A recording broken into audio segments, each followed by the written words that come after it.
All right, I am going to try to set you guys on fire. I'm talking about being radical, so I hope you guys are all feeling drunk and rowdy. Yeah, find me after the show, we'll rage. All right, so my name is Garin Etcheberry. First of all, thank you guys all for being here. This is an awesome opportunity. I'm stoked to be here. Thanks to Ignite.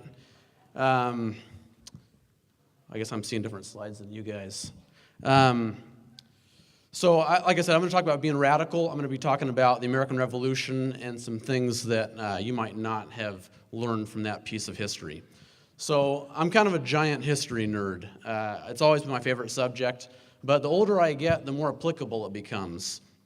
And I'm starting to realize that we can't understand where we're going unless we know where we're at, and we can't know where we're at unless we know how we got there.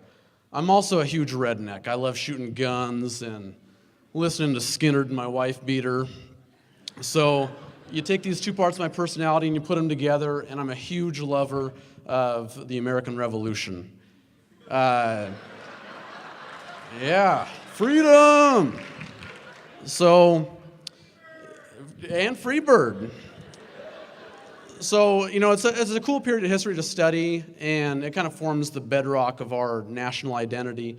But we always look at kind of the glorious parts of that piece of history. We look at the Boston Massacre and the Tea Party and the shot heard around the world and the Midnight Ride of Paul Revere.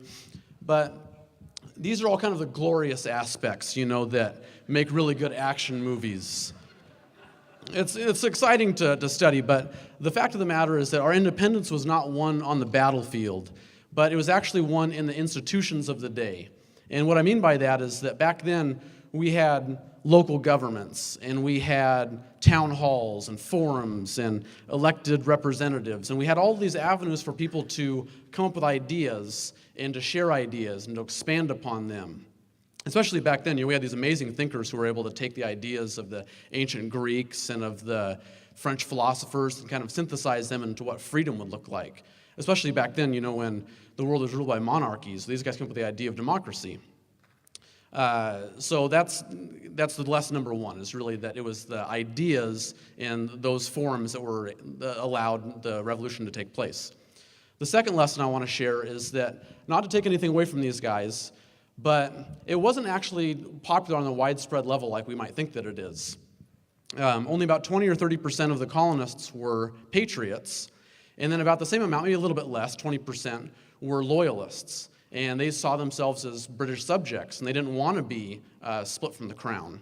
And that left the majority of the colonists, who were kind of the indifferent middle, who didn't really care. They just wanted to be left alone to farm. So those two extreme groups had to mobilize the middle, convince them of their vision, and then bring their dreams to life.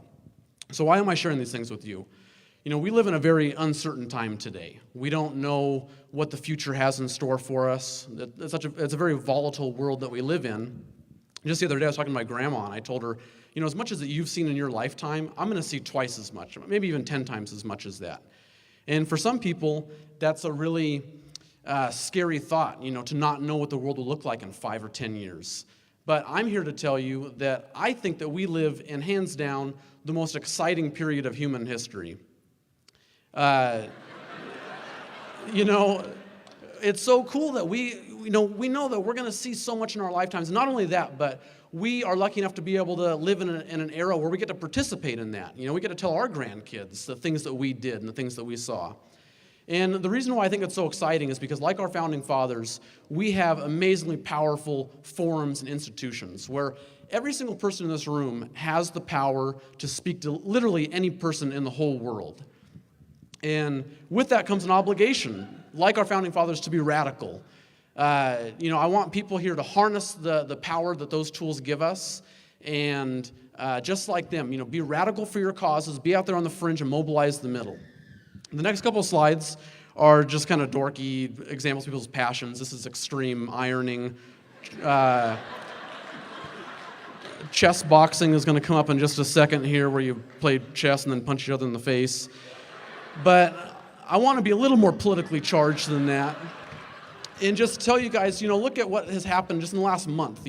All the outcry over SOPA PIPA and the changes that made, all the outcry over the Planned Parenthood thing. And just think about, we finally are in a point where we can come together, pool our voices, and change the world that we live in. So that's the whole reason why we're here tonight, is about ideas. Figure out what you're passionate about, be extreme, be out there on the fringe, mobilize the middle, and change the world to the way that you want to see it. So thanks. That went by super fast. My name is Garin Etcheberry. You can find my contact information there. Thank you.